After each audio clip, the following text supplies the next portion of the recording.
End of the writers' strike?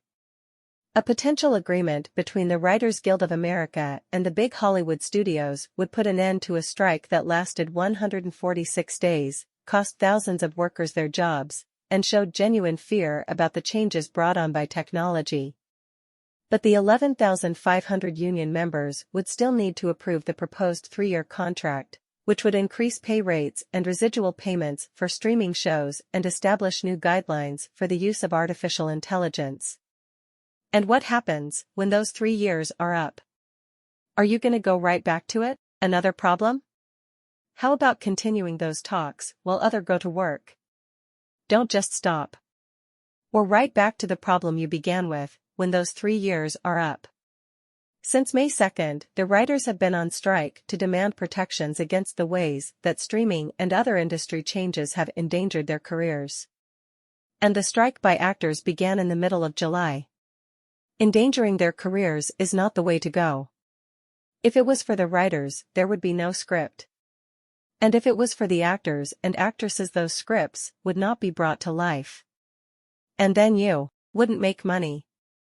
Crew members who made financial sacrifices in an unprecedented show of unity have been severely harmed by the twin strikes. Small businesses reliant on the entertainment sector were also harmed. Major studios were picketed by the authors, essentially stopping the production of most Hollywood movies and written television shows.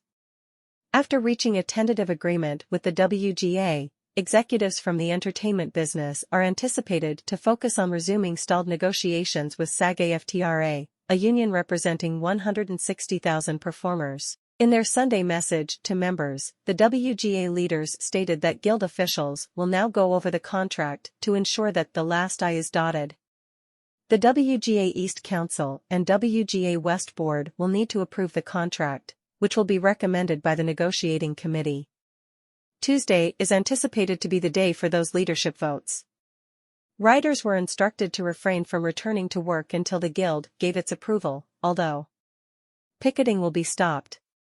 The two simultaneous Hollywood strikes, which had not occurred since 1960, completely destroyed the entertainment sector, forcing the closure of more productions and crippling the finances of connected companies like talent agencies, casting agencies, caterers, and prop houses. This strike was among the longest in Hollywood. WGA and AMPTP decided to meet last month after 3 months of strike action, but it didn't go well. And it fell apart on August 22.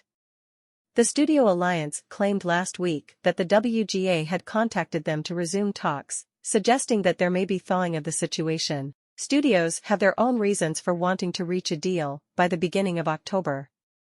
In order to save the network TV season and their 2024 film slates, they must quickly scale up production.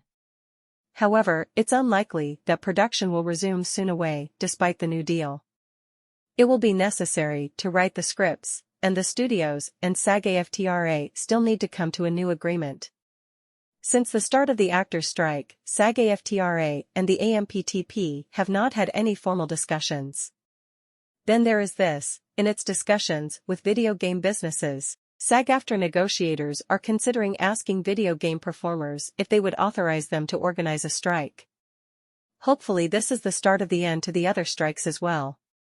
And then we can get back to watching all of our favorite TV shows, movies, video games, and actors and actresses.